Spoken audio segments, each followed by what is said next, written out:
Welcome to the Terrible Podcast with your hosts from SteelersDepot.com, where you can find all your latest and greatest Steelers news. It's Dave Bryan and Alex Kozora, always lit, talking Steelers. And now, here's Dave and Alex.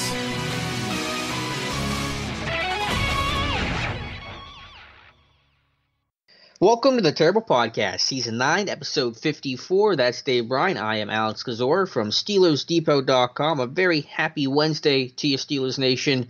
Dave, how you doing? I'm doing fantastic. I had a mess I just had to clean up before.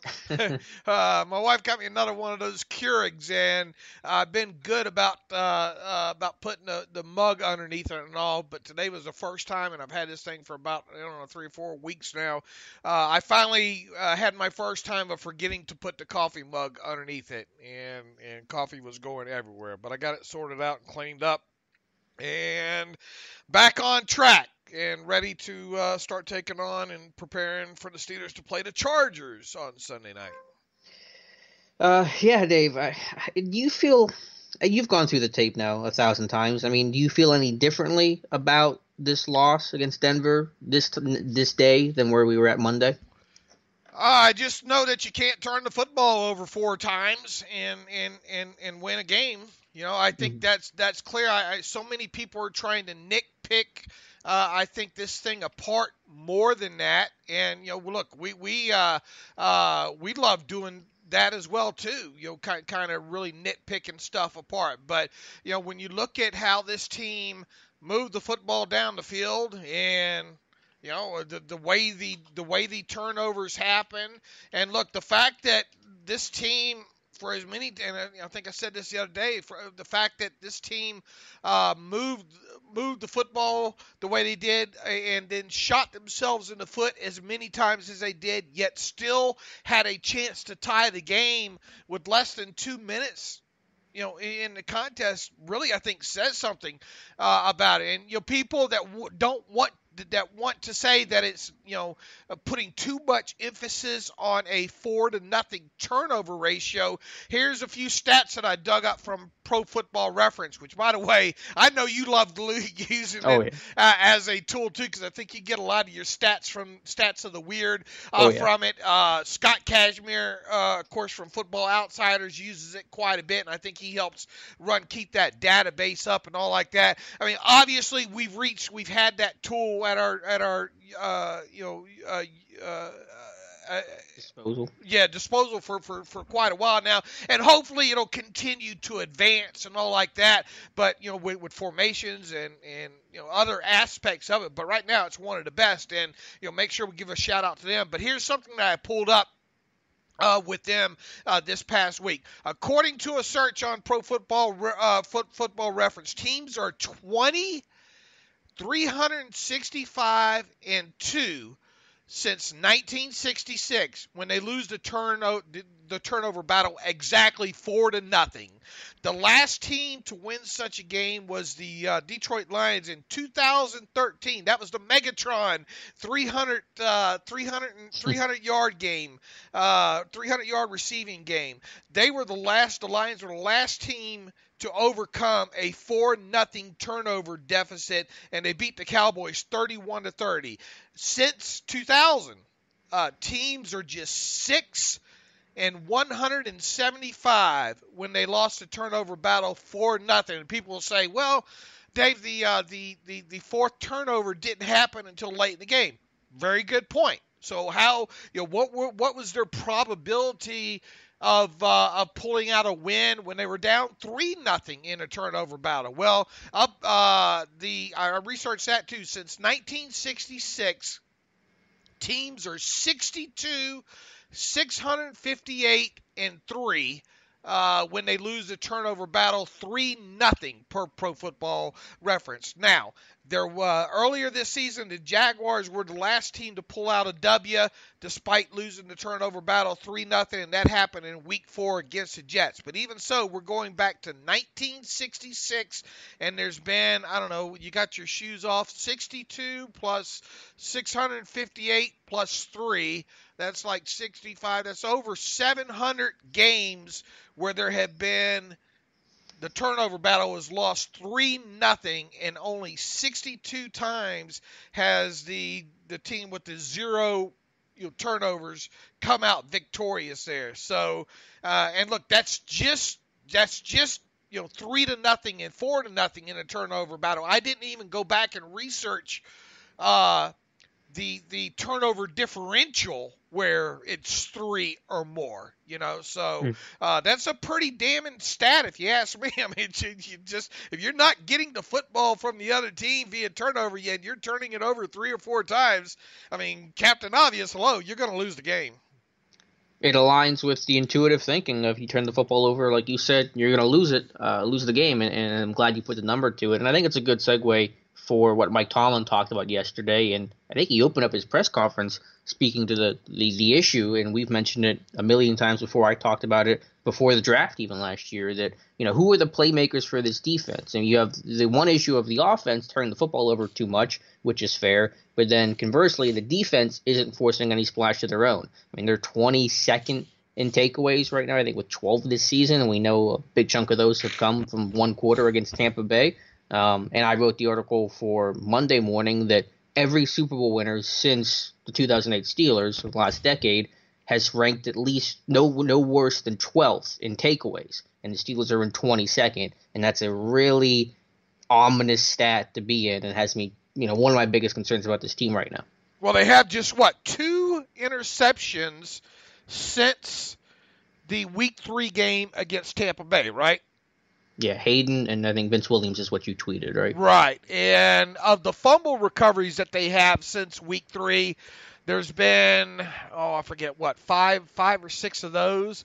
One of them came late, and really Tomlin kind of discounted this during his press conference, the one on the final play of the game against the Jaguars, which, I mean, were they really going to score, score on that play anyway? No.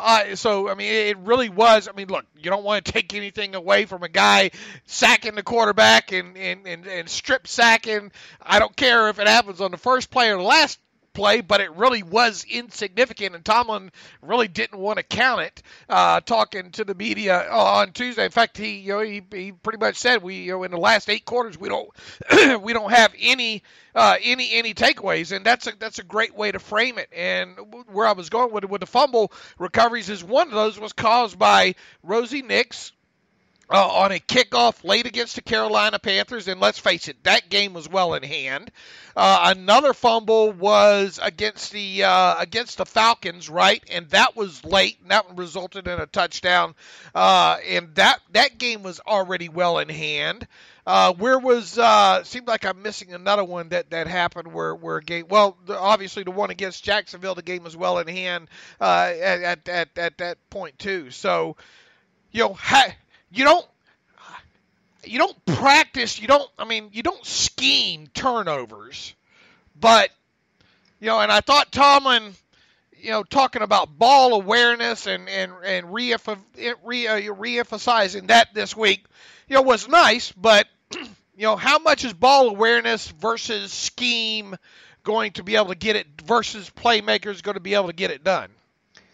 Right, and that's a good discussion. I just want to read the Tomlin quote about ball awareness because the first question he was asked was regarding how do you create more turnovers, and Tomlin said, quote, it starts first of all with just simply ball awareness, and we teach that and talk that probably more than anything, being aware of where the ball is located, who's holding it, how they're holding it, and what they're trying to do with it, and how that relates to your assignments. And quote, he goes on to talk about ball awareness can be the same for any position, whether you're a defensive lineman or safety. It's universal for the defense. But you're right. It's a huge concern for this team. 1 turnover the last 2 games, so it's no coincidence that they had to have that crazy comeback to beat Jacksonville, and then didn't create a turnover in the loss to Denver. And that's been my biggest concern with this team. They don't have a playmaker. I mean, that's the bottom line. They don't have the guy that offenses are fearful of, that you can't scheme around.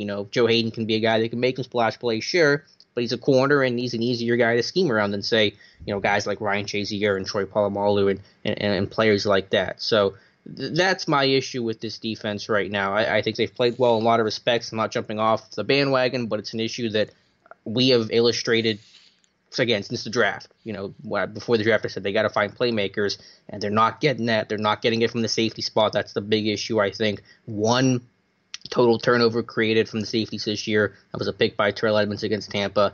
It's certainly a concern moving forward.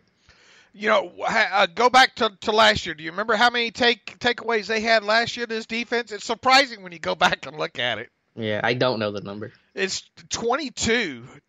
Wow. Where did that rank? Do you know? It looks like 14th overall in takeaways. They have 12 this year. No, wait.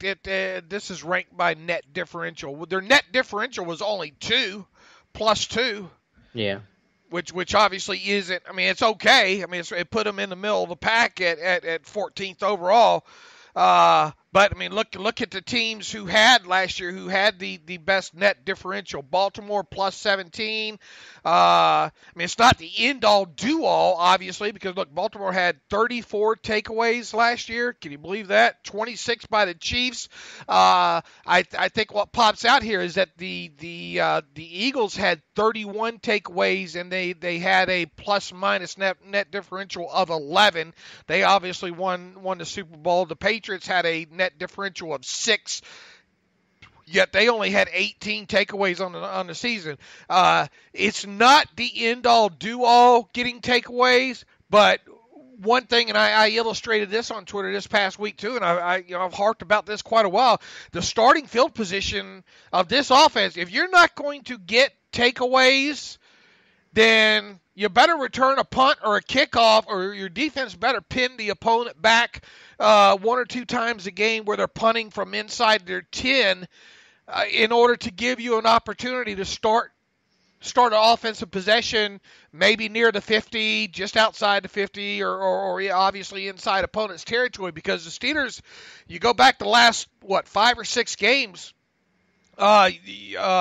even look at their best field position, at least in their last, I think, 4 or 5 games that I tabulated, maybe since the game against the Falcons, was the Carolina 9-yard line. And that, of course, followed the Rosie Nix fumble, and that game was already in hand. Outside of that, I think their best starting field position has been their own 45-yard line, and that's happened 2 or 3 times. I forget exactly what the number is, but there's a whole lot of starting an offensive possession inside their own 30, and even though the Steelers have an offense that's capable of moving the football, you just can't continue to ask them to move it those kind of distances. So it would be nice to give them, a couple of short fields to capitalize for a change instead of having to go 10 yards. Now, albeit we've seen a couple of one play touchdown drives, but realistically, how many times is that going to happen? And are they too reliant on the big play? So yeah, the turnover differential all plays into this, and this defense has just got to start getting a few more. When we saw T.J. Watt trying to punch out the football the other Sunday against the Broncos, I don't think there's just anything magical. Even preaching ball awareness is going to, or reemphasizing ball awareness is going to magically make these takeaways appear. Right. 22 takeaways last year. They were ranked 13th. And the weird thing is they're blitzing a ton. The pressure's there, and they're still not getting turnovers. But they also don't give up a ton of big plays either. So you think one of those two things would happen if you blitz. Either you give up a big play or you create turnovers, and that's still not happening. So super weird numbers across the board. But, it's one number that has to change. But the concern is, how is it going to change? Either you kind of have the talent to do it or you don't, and it's not like the pressure isn't getting home, because it is. So it's not a pressure thing where you just get more pressure and you'll create the turnovers. And it's a stat that looms large, and Tomlin's talked about it before, and it's come in fits and spurts like the Tampa game, like the Carolina game, but it has not been consistent enough. And if there's any element of this team that prevents them from winning a Super Bowl, I really think it is the lack of splash, because you get in the playoffs, and you're going to need one, maybe multiple games where you get 2 turnovers, and you win the turnover battle, and you create that extra play that turns the whole thing around. And that goes back to what I say when I preach about the adjusted net yard stat, and things related to that. And that's only a passing-related stat. But like I say numerous times and have for years, at some point during the playoffs, you're going to need your defense to win you at least one game. And right now, it'd been nice if we were talking about a win right now, because the sheer fact that we have pumped up so much, we're really going to find out who the Steelers defense is in 3 of these next 5 games, talking about the Chargers and then the Patriots and then of course the Saints after that. But I mean, regardless of what happened in Denver, let's admit it, if you play that game 10 times, what do you think? Steelers win that 7 or 8 times, you think? Mm-hmm. Yeah, for sure. Just obviously the one time, you only play it once and you turn the football over, yada, yada, and that, that's what you get there. Now, it is going to be interesting. You want to talk about a tall test in order to try to get the football away from a team. This week, the Chargers, Phillip Rivers has, 6 interceptions on the season. I think 2 of those 6 came in the loss to the Broncos a couple of weeks ago. And as a team, I think they have 15 giveaways in total, and I think only 9 of those are, let's see. No, that's last year. Hold on. How many do they have this year? They have 10 in total this year, and I believe only 9 of those came from the offense. I think 1 came via a special team, a punt return or something that was fumbled. Sure, they all count, and mm-hmm. I don't care how the Steelers get the football, whether it's special teams or what have you. But only 9. The Chargers, I think, enter this game with only 9 offensive turnovers in total. And Mike Tomlin talked a lot about how good Phillip Rivers is so far this season at getting the offense out of bad plays and how to really function in high yards per play average on 1st and 10 this year. In short, it's going to be tough to get that football away from the Chargers. And if that's the case, they damn sure better not be, Ben and company better not be turning it over on the other side. Exactly. So that'll be the big mission for Sunday night. What else did Tomlin say that kind of caught your eye? Let's go over the injury report, I guess, real quick. He talked about how Marcus Gilbert and Stephon Tuitt, should be able to return to practice this week. Tuitt was on his radio show on DVE last night and told them he's expecting to play against the Chargers. Seems like I've heard that before, maybe at some point. So just keep your fingers crossed, and we'll see. The first injury report of Week 13, of course, will come out after Wednesday's practice. We'll see if Tuitt and Gilbert were at least limited. You would think both those guys would have to practice fully by on both Thursday and Friday in order to have a shot to play against the Chargers. He did not mention Matt Filer, and that's a good sign, even though Matt Filer was active against the Broncos and did not play because of the pectoral injury. He did also mention that Bud's got a pectoral injury, Bud Dupree. That who else? Vance. Vance with a hip. And what else was I missing? Was that it? I thought that was everything. I'm pretty sure that those guys could be kind of limited at the start of the week here. Let me see if I got it up here. And those were all in-game injuries we already knew about. So right. Xavier Grimble right. was the surprise because he's in concussion protocol. I'm guessing that he showed up Monday morning and had a headache from getting popped in the end zone. On that fumble play there. But as I said, Tomlin didn't mention Watt, so that maybe is a good sign. He didn't really give any definitive answers on if Eli Rogers was going to resume practicing this week. And one note about that, there seems to be a misconception floating around that because Eli did not resume practicing last week as a PUP guy that his season was now over. That was the old rule prior to 2017. And, yes, it used to be that if a player did not practice, I think by the end of week 11, who started the season on reserve PUP, that he had to stay on PUP all season. You'd go back to Mike Adams a few years ago.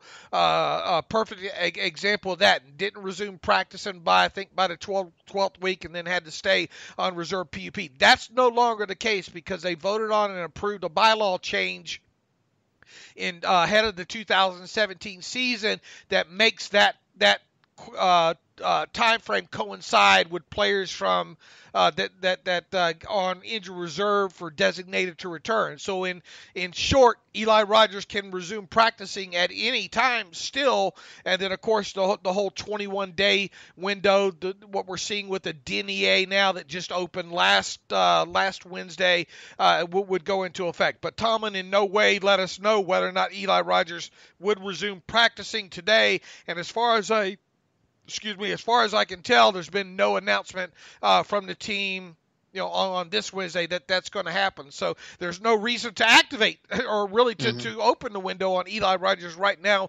either. So I guess the big kind of focal point now with kind of Bud being dinged up, some to what degree we'll find out later this week, with Watt coming off of some sort of wrist injury, with just the whole, you're using three outside linebackers in whole all this season and rotating those guys, so they've had a little bit of usage put on them.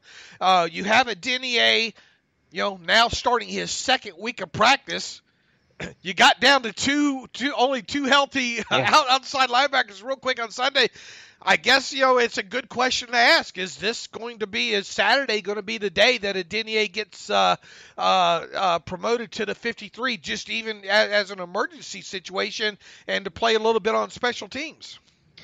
Certainly wouldn't hate it, Dave. We'll see what happens. Yeah, the question is exactly what his role would be. We know he can rush the passer. He showed that in preseason. The question is, can he do what he has to do on special teams and be competent and serviceable there? And that's always been the question because he's not a tremendous athlete.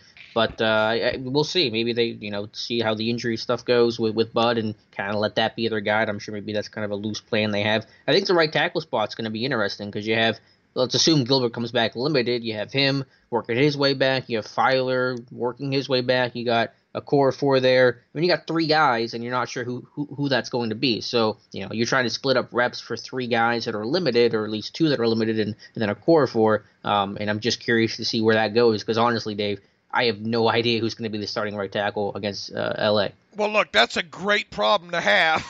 I guess, but it's a rep thing. Like, you got three guys, you're splitting reps. You got to get someone ready. Well, yeah, you do. And unless Gilbert, I would think, and this is just me guessing, I would think that it's going to take Gilbert at least a week or more of practice to get back where you want him to. I mean, do you really want, at this point right now, him, because he hasn't practiced, right? I mean, it's not like he's been limited the last couple weeks. To me, it would be kind of wiser to ease him back into it. Maybe you make him if he's healthy enough to play. Maybe you make him the tackle eligible, or bring him into the game when you want to use tackle eligible situation. That's obviously a little bit far out there. I mean, if Gilbert's healthy enough to play, he should probably start. But then the question becomes, who's the backup right now? That's a great question, and I think we're going to have to wait till game day or Sunday night to find out, because obviously one of those three guys is going to have to be inactive along with Zach Banner, you would think. Right. So do you give? Let's assume that Gilbert's not playing this week because what you said. Let's ease him back into it. He missed a month without practicing. He's not quite there yet. I mean, do you give him reps this week? Even if you assume that he's not going to play, talking about Marcus Gilbert. Well, if he's healthy enough to, play, he should probably start. Okay, but you just said that he might need a week to get some practice in and then play him next week. Isn't that what you said? Right. I'm saying that might end up being the case. Right. We'll see. So, right, but if we assume that's the case, do you give him reps this week? Do you let him practice limited and say, here's a week of practice, we'll let you go full and get ready for next week? I give him, obviously, if he's healthy enough, I want him practicing, but I'm not so sure I give him the first team reps. Is that what you're asking? Yeah, I mean, here's my concern is that if you give Gilbert some first team reps and you're getting him back into the swing of things, and you're taking reps away from another guy, and if you Filer, a core four young guys and experienced guys at right tackle, so they need as many reps as they can get. So I'm just curious to see how the division of labor is going to go. If you're going to practice Gilbert, do you practice him as a second team guy? I don't know. I'm not saying there's a right or wrong answer. I think it's a difficult thing to juggle. Well, you obviously got to practice him before you play him. Sure. But are you going to practice him this week, even if you don't think he's going to be able to play this week, because you think he needs 2 weeks to get back? Well, I mean, my whole thing is if he can practice, if you practice him on a limited basis, or limited and full are designations of what he can do. I guess what I'm saying is if he can handle all the second team snaps, which would constitute a full participation level. Sure. Than dressing. Okay. I mean, we're splitting the atom here. Yeah. I don't mean I know I'm getting us bogged down. I think it's in there. What you get? It's you getting us bogged down and not me for a change. Oh boy. Yeah, Twilight Zone stuff. But I mean, look, the fact of the matter remains that that's a good problem to have at tackle, and I'm more interested. What do you do at outside linebacker? I mean, do you make if Adeniyi can show you enough? And let's remember that he's trying to catch up with a moving train. Is it better to have Adams, Huguenin, or Adeniyi on the 53? Come Sunday night, and I think that, and I know what half of our listeners are going to, probably more than half of our listeners are going to say they want Adeniyi just because of what he's a young guy, what he showed during the preseason and all. What is going to be the better choice? Because the fact of the matter is Adeniyi is still a rookie, and he might not know everything that's going on.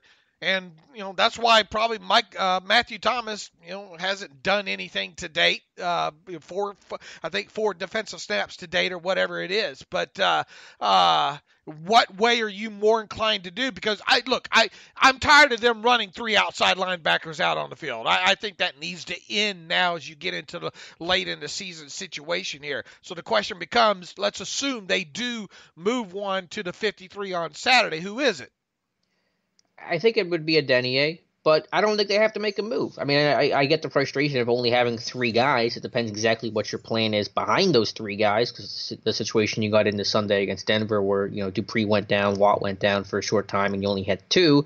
But they've been content with going with 3. And, I mean, if one of those guys gets called up, are they really going to play on defense, do you think? No. If Adeniyi gets called up? Okay. I mean, as much as people will be screaming for it, no, I don't think Adeniyi. If Watt, Dupree, and Chickalo are all healthy, they're getting the snaps. Right. So you're not compelled to have that guy come up because you know that he's only playing on a reserve basis. Right. So they might stick with just 3 then for a little while longer. I mean, I don't think they're obligated to make a move this weekend. Yeah, we'll see. We'll know Saturday night. That's for sure. All right, let's get to the Ben comments, because that's certainly probably the biggest news story right now, Steelers related. Talking about James Washington yesterday. Do you mean to read the quote of what Ben said on? Yeah. Go ahead. He was doing his Tuesday morning interview, regular scheduled programming on 93.7 The Fan yesterday, and they asked him about James Washington, because obviously Washington had that costly drop against Denver, and Ben was very candid and honest, and here's what he said. He said, quote, he talked about James Washington has to make that catch. I think he didn't, I think he just didn't trust his hands. For some reason, he jumped / dove. I'm not really sure what he was doing. We looked at it, and Coach got on him pretty good yesterday, and we took a long, hard look at it. James needs to run through that, and that's a touchdown. Juju was a little tougher, but James, he needs to make that play. Yes, he's a rookie, but you can't be out there if you're not going to make those kinds of plays for us. So pretty pointed comments. People took issue with it. I honestly don't have a big problem with it, Dave. No, he's that's what he's supposed to do, in my opinion. I mean, look, he even said earlier in the or either earlier or later when asked about the final play that Antonio should have ran a flatter route in the end zone, because let's face it, even if Shelby Harris doesn't pick that off, Roby's going to pick it off. I mean, I've looked at. I know you have too.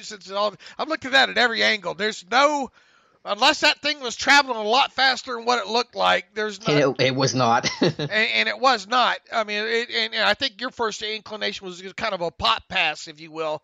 To me, there's no way that ball was going to make it to AB. So, look, he took a shot at the rookie. But in the same breath, really in the same interview, he took a shot at AB too, saying he's got to make that route flatter. And I do agree with that as well too. Now, did he not flatten out that route as much? Maybe because he saw Shelby. I don't know. But the fact of the matter is, it goes back to Washington.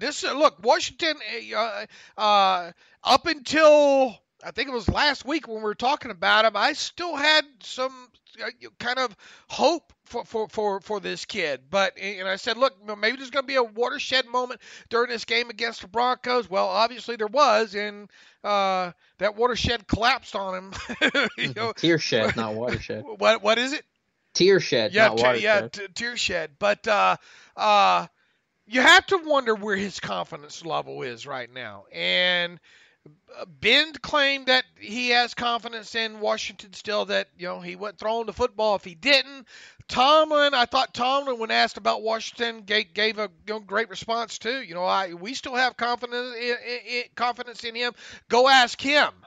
Go ask him how his. So I suspect this week, at some point, James Washington will get a few media guys in front of his face, in front of his locker there. Is this just a guy trying to do too much? Probably. Is he pressing a little bit? Probably. Is he Limas Swede? No. I think. Look, go back and look at the rookie season catches, albeit they didn't play as many snaps for guys like Hines Ward and Antonio Brown and some of these other Plaxico Burress. And look, there's growing pains. I think we've been spoiled as of late, especially when a guy like Juju comes along and does what he does. Then, who else? Like it or not, Marcus Wheaton, that was a crap out. In a hurry too. How much was it due to injury? Blah blah blah. But that was a guy kind of similar to James Washington, if you will, coming out of college. Obviously Wheaton was probably a little bit better route runner. Are we starting to see the route running deficiencies of Washington at the NFL level? Possibly. He wasn't an awful route runner at Oklahoma State. Now, did he run a very complicated route tree? No. You're in that RPO offense, it really wasn't asked to do too much. A quick slant, 12 and 7-yard outs, and you go deep, or a post or a corner, and that was it. So is there a reason to be concerned about him? I think so. Now the question becomes: is there enough concern about him that he'll get sat down another week like he was a few weeks ago? We'll see. I could actually see it go either way. I'm there with you. I think it just depends on his practice level and kind of, you said, the confidence he has in himself. If his confidence is still high, and I hope that it is, then I think you keep playing him. Now, I think you reduce his snap count, obviously, because of the job Ryan Switzer's done, but I don't think you bench him entirely. But if he's, if he still can't get past this game, then his headspace isn't where it needs to be, then yeah, maybe you do consider sitting him for a week. But going back to what Ben said, Ben, like you mentioned, Ben said I have confidence in him, and sometimes that tough love is what you need. I trust Ben at this point to know kind of how guys tick and what kind of response they need. Sometimes you need to be the nice guy to them. Sometimes you got to give them that tough love. So, I'll take a leap of faith in this and trust that Ben knows what he's doing and he's being, pointed and has a plan with the words that he says. And just to be clear, I think Washington has good hands. If you watched him at Oklahoma State, especially if you watched him in the preseason at training camp, this guy has good hands. That drop wasn't because of bad hands. That was just a bad decision to dive, not tracking the football correctly. I think hands were the least of the concerns on that play. It was just him making a bad decision to dive, then he hit the ground, the ball popped out. So that's kind of what happened there. But you're right, confidence is a big thing. That's happened with Sammy Coates. Limas Swede, it wasn't a hands issue, it was a confidence issue, a mental thing, and that's the hurdle you got to clear. Limas had some ugly drops. Oh, yeah. I mean, you go back to that Cincinnati game. That was probably way back, probably before you was probably like, I don't know how old were. How old Okay, I'm not that. I'm not 10 years old here today, Dave. Well, you weren't tweeting about the creator of SpongeBob SquarePants passing away, Hey, and it a lot hit of you. people did, Dave. And it hit you pretty damn hard yesterday. Did. So there you go. I'm not sure I knew who SpongeBob SquarePants was until about till you started coming around. Yeah, that might have been, for all I know, a band. But look, I get it. But back to the point here. Yeah, they need to get him on track. I mean, he only played 18 snaps against Denver anyway. We're starting to see a more influx, and Mike Tomlin, and both Ben and Mike Tomlin were quick to praise Ryan Switzer for his play this past week and how he's caught the moving train and more and more part of the offense. Look, you go with a hot hand there, and that guy can certainly do a lot. And then once again, I'm not sure how many balls I want to see him catching down the middle of the 12 yards down the middle of the field. I mean, but at least that gives you the ability to use him that way and in the slot. And I think you've talked and written a little bit about slot usage and how Juju might see. And we talked, I think, the other day about the stat about how Juju played the most amount of snaps against Denver not in the slot than he has all year. Yeah, I think you got to mix it up a little bit. I think you use Washington because, look, Justin Hunter's not an upgrade. Nope. I mean, he is what he is. Can he give you that one in that same situation though? Does Justin Hunter make that catch? We'll never know. Probably he does. Does DHB make that catch? I don't know. He don't have the best hands in the world either there. So, yeah, maybe you do go ahead and continue to dress James Washington. Maybe you just only put him out there in empty, 4 wide receiver sets.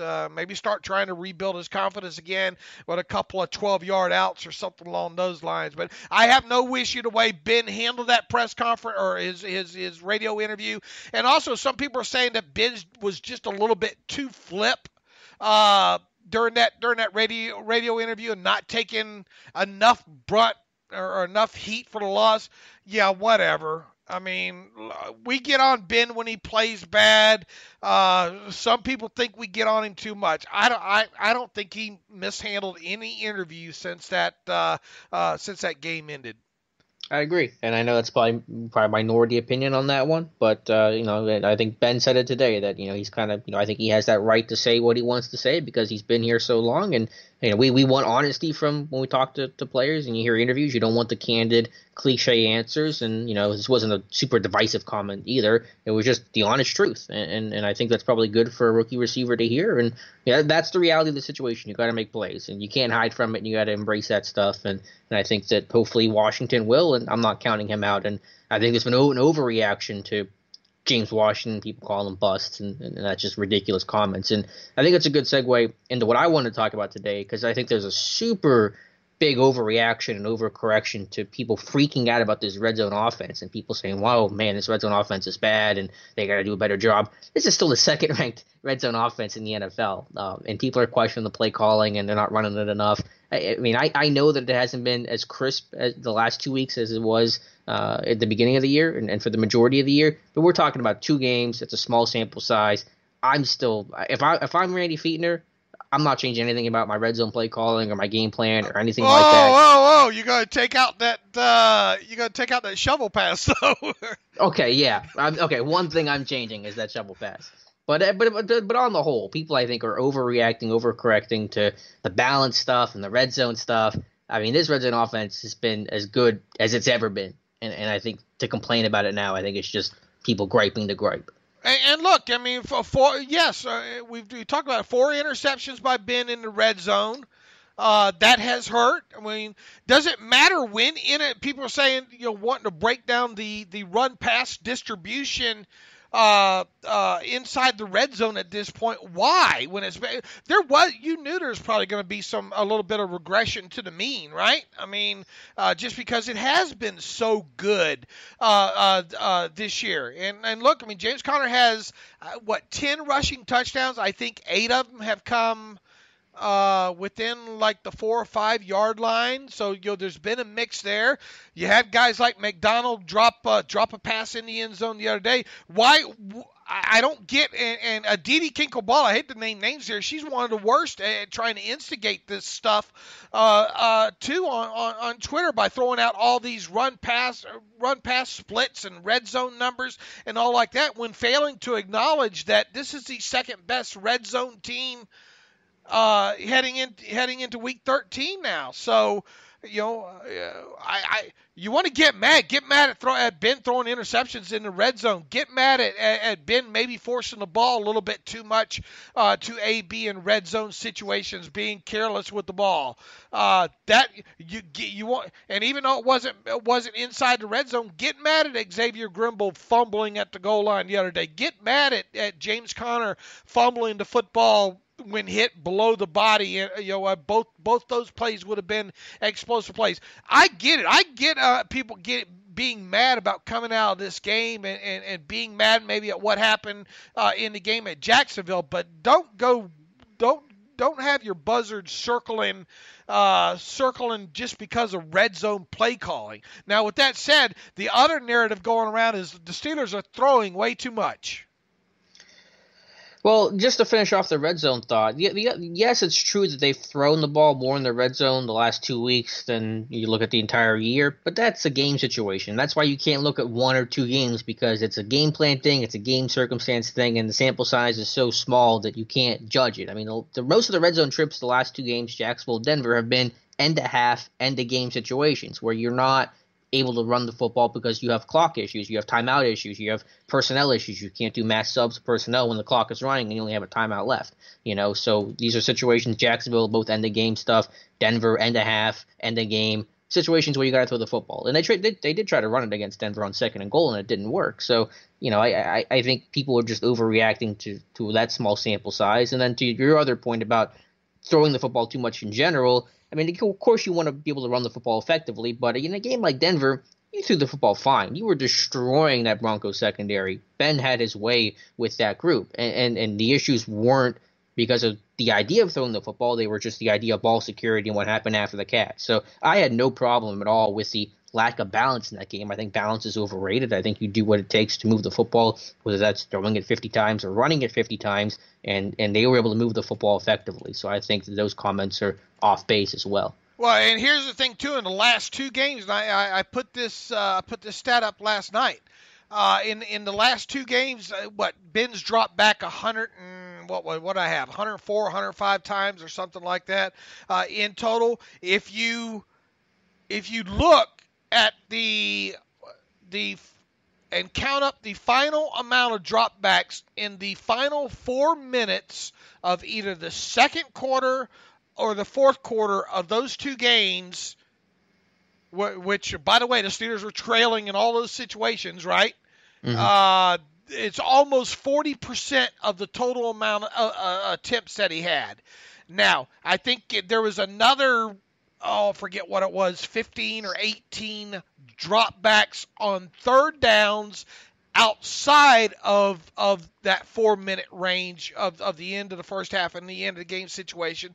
So if you add all those up, then you will see that that's roughly around 50% of all dropbacks that Roethlisberger has had in the last 2 games. And then you can split atoms between run pass options from or run pass splits from those numbers alone. Look, and I've written about this a few times as well too. James Conner, for all that he's done extremely well this year, he and the rest of the offensive line, when running the football, have not started off games great. I mean, we're talking about successful run. Are you just going to hand the ball? I mean, his first 5 or 6 carries of every game, success rate is not great. He is a back that tends to perform better when given the football, more so in the second half, it seems. Now, is that an offensive line thing? Is that a James Conner thing? We have too small of a sample size right now. And look, obviously you don't want Ben throwing the football 45 times a game, right? because that means you're probably in a close game situation. Am I correct? Well, it probably means you're trailing and you're trying to come from behind. Right. Like the Kansas City game where you threw 60 times. I mean, you just can't split it like and looking at total pass attempts because of how the game situation went. I mean, ideally, you'd like Ben probably to throw 30 to 38 times and James Conner or whatever other running backs to maybe handle the football a total of 25 to 28 times. That's ideal. Unfortunately, with this team right now and this offense, and a lot of it's due to the offense turning the football over, they're getting into these situations where they're having to play catch up a lot of times. I mean, it'd be great. Nobody would like it more than to see this offense do what it's only done really twice this year, I guess, against Atlanta and Carolina, and that's jump on the opposition, because that show makes the defense play a lot different and allows you to game plan and play call a lot different when you do so. But fact of the matter is, this the Steelers, and it has been this way for a while, is just not a team that jumps all out on other teams in the first quarter for the most part. And to be clear, I'm not saying the Steelers were trying to be balanced or they were balanced. I think some of the game circumstance skewed the number, larger than it was. But they didn't try to be balanced against Denver. They wanted to throw the football, and I'm okay with that. That's my point. It was effective. They were moving the football at will. They missed on plays that they should have hit. The James Washington drop, the Juju double move to start the second half, that would have been a touchdown. They had no problem moving the football through the air. And if you're having that kind of success, and the run success was more mixed, which it was, then why are you not throw the football? That's as simple as that. You don't sit there to be balanced for the sake of balance. If you can be balanced, fantastic. But if it's not working, if throwing the football is the most effective way to try to put points on the board, then that's what you do. And so that was the method, and I have no problem with that, and honestly, no one else should either. Would you rather gain 7 yards of play via a pass or 4.5 yards of play per run? Right. And sometimes those games are going to call for running the football 35 times, and it's not a Ben game. Buffalo 2016, I think, against Buffalo, where it was a snowy day, you're pounding the football game, you don't have balance there because, your goal is to run the football. That's the most effective way to move the football. So as you get into these later months, things will change occasionally. But I think this idea that you have to be balanced, or that Connor needed to get the football more, no. The offense just needed to not turn the football over, and if they were able to avoid that, this team's putting up 30-plus points against Denver, and they're doing it by throwing, and that's kosher with me. 1st and 10 this year on a run. The Steelers, according to the NFL, are averaging 4.83 yards per rush. And that, believe it or not, is 13th. Their total yards of 613 yards is 13th overall in the league. And passing 1st and 10, 181 times, which is, it looks like, second most in the league right now on 1st and 10 pass plays, amount number. They're averaging 7.39 yards per pass play. Yeah. Well, to be fair, you would expect the pass number to be higher than the rush number. Sure, absolutely. But I mean, when it is that high, why wouldn't you? Yeah, no, I understand. What else was I going to say about it? I mean, I think we beat that horse pretty good.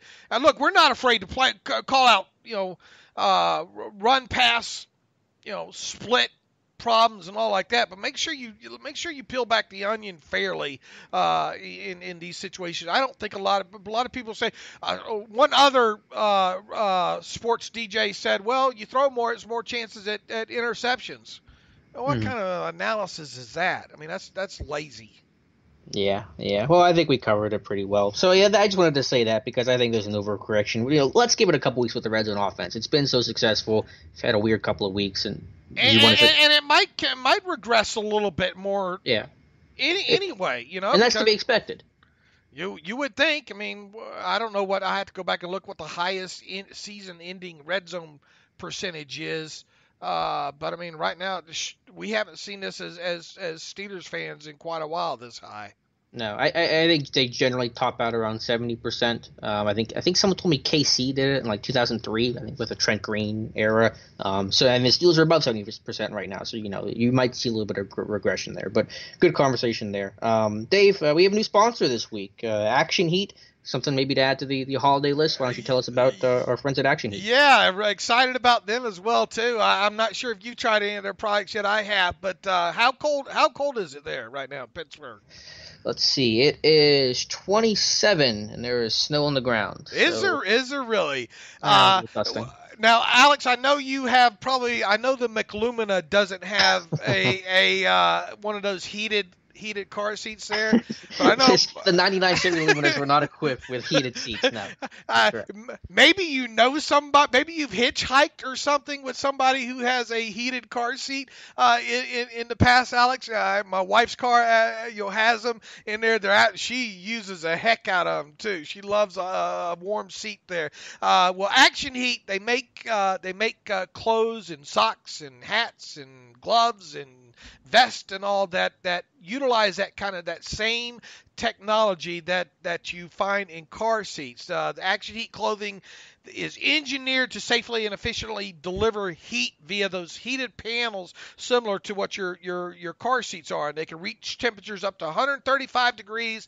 And the way they do this is it's powered by a rechargeable 5-volt lithium-ion battery that lasts up to 12 hours long. So, Alex, you could actually leave out and go for 12 hours.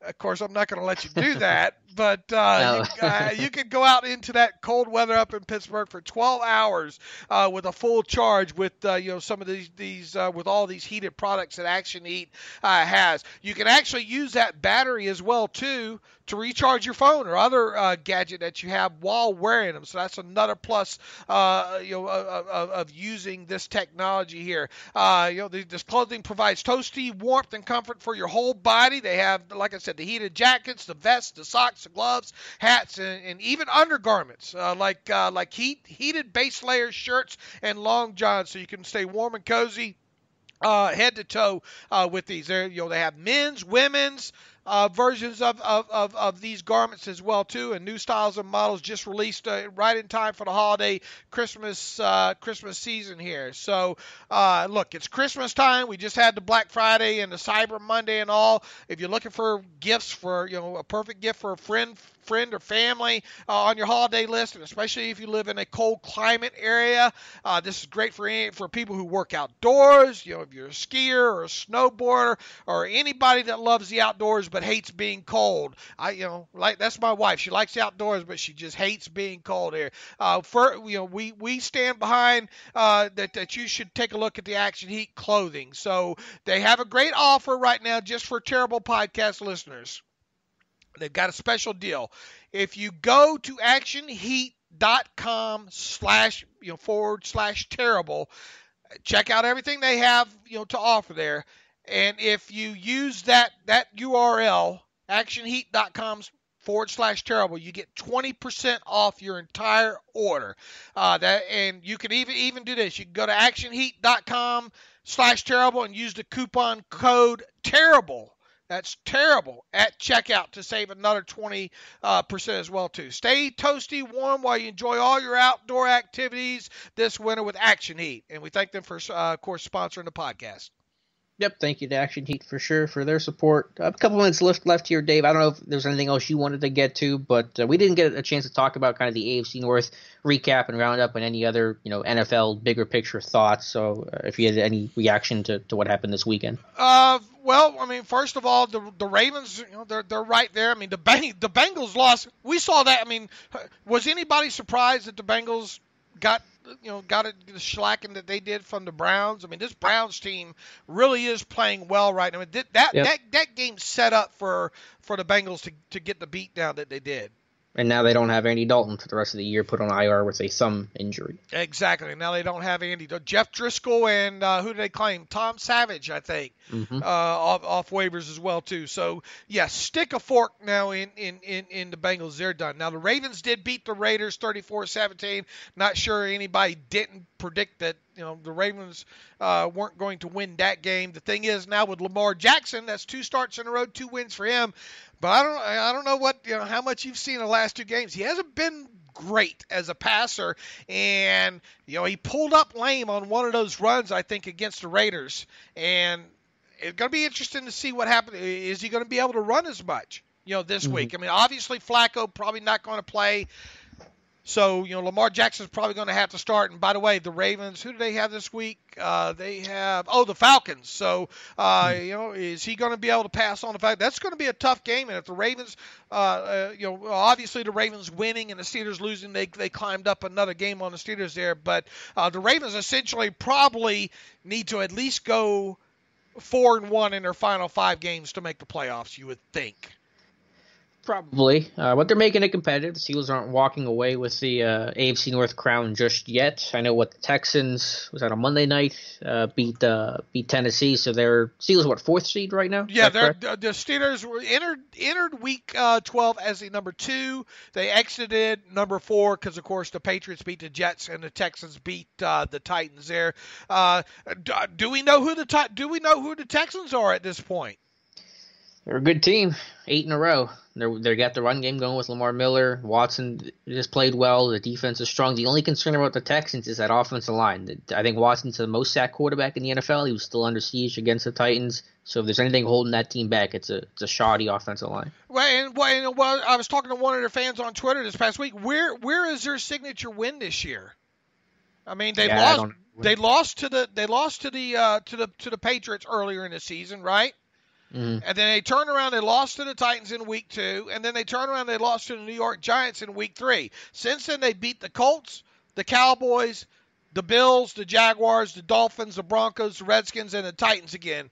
Is the win over the Cowboys their signature win right now? I mean, do we really know? And if you look at the rest of their schedule, the Colts, the Browns, the Colts, the Jets, the Eagles, and the Jaguars, I don't think the game this Sunday against the Browns is going to be a gimme for them. If they lose to the Browns, where are we on the Texans? If they beat the Browns, where are we on the Texans? And if they run the slate, where are we on? And in other words, I don't think we're going to know who the Texans are until the playoffs, assuming they make it. I mean, that's not murderer's row, clearly, but I think their signature win is winning 8 in a row. Because I don't care who you play. In the NFL, you're winning 8 in a row. Sure, and you don't get penalized for beating who you play. Right. But and the Colts game looks, I guess the Colts weren't as good then, but the Colts game looks better now than it did at the time. I mean, is this the AFC South version of the Steelers where, for all that we think we know about the Steelers right now at this point, do we really know who is it the upcoming game against the Chargers, the Patriots, and the Saints still going to be the biggest measuring stick for us to know who this team is? Do the Steelers have a signature win so far right now this season? Well, I thought the Carolina game, because I think it's a talented Carolina team, and to beat them and the way they beat them was incredibly impressive. But they, of course, these upcoming games will be the biggest litmus test, and the Steelers have a much bigger test than what Houston and what most teams are going to face. I mean, if they had beaten the Chiefs, maybe we're talking about that as a signature win. I mean, The Falcons obviously aren't as good as at least what I thought they would be at the start of the season. You beat the Browns coming out of the bye, a little bit better team, but they are who they are. You had to come back and beat the Jaguars. You beat the Panthers because you jumped on them. That's still a win. I'm not taking away how you did it. Sure, that's how you beat good teams. Right. But what I'm saying is, we don't have enough of those right now. That's how they beat, soundly beat these teams. I think. In other words, I don't think we're going to know about this. This is going to be a great test. I think Sunday night against the Chargers. And by the way, they're not going to have Melvin Gordon for this game, so that's pretty big. But that running back of theirs, Eckler. He's pretty damn good as well, too. Catches a lot of balls out of backfield. By the way, we're going to have Eric Williams from ESPN on. We had trouble with him being, of course, West Coast, trying to get him scheduled. And we're going to talk to him actually later on tonight. And then that'll be part of our Friday podcast there. So in other words, moving the beat writer from Wednesday to Friday this week on that to preview the upcoming game. Anything else, Dave, you wanted to touch on here before we close out the show? No, I mean, you got any final thoughts that you've stuck out on the Browns, on the Broncos game? No, it's just, I will say this is that some of, the 32-yard run that Philip Lindsay had, one of the biggest plays of the game, Vince Williams got mugged. Let's be clear with that. I have the tweet up about it. That's a play where I don't even penalize the defense too much for it, because Williams is in his gap. The left guard comes up, throws him down, and he gives Lindsay the lane. So some weird stuff there that happened. And then the other quick thought I have is just, I have the post on it this morning for Steelers Depot. Just again, going back to Juju. I mean, we know about the big plays, the 97-yard touchdown run and catch, but it's the little things, it's the details. There's so many plays that show his football IQ. His ability to work at a scramble drill is uncanny. I have 2 plays posted. They were short gains of like 6 and 10 yards, but they really showed off his football IQ, his effort, and frankly, I guess maybe we should have talked about this, but Ben saying, we should have thrown it to Juju 4 times in a row, and the level of confidence he has in him, and I think those plays that he makes, that look easy, but are his effort and his ability to find Ben's vision, it creates that kind of level of confidence, and it's just special to watch this guy come to play and how much better he's gotten and how much better he'll be. Yeah, I think it's a little bit of hyperbole, though, to say that you probably need to go to him 4 plays in a row. A little, but maybe I think it's a kernel of truth there. Yeah, we'll see. I mean, you're not sold. Yeah, not 4 plays in a row. But look, we have plenty of time to break this game down a little bit more. Although we're on to the Chargers now, as Bill Belichick would probably say. But in the meantime, we'll be back on Friday. And you can follow me on Twitter at Steelers Depot. Follow Alex Kozora on Twitter at Alex_Kozora. You can follow the show at Terrible Podcast. We got a couple of nice, couple of suggestive emails with some criticism and all. We appreciate and accept those too. The Terrible Podcast at gmail.com. I'll try to answer these things as quickly as I can if you send me an email as well too. So until then and until Friday, as always, thanks for listening to the Terrible Podcast with Dave and Alex.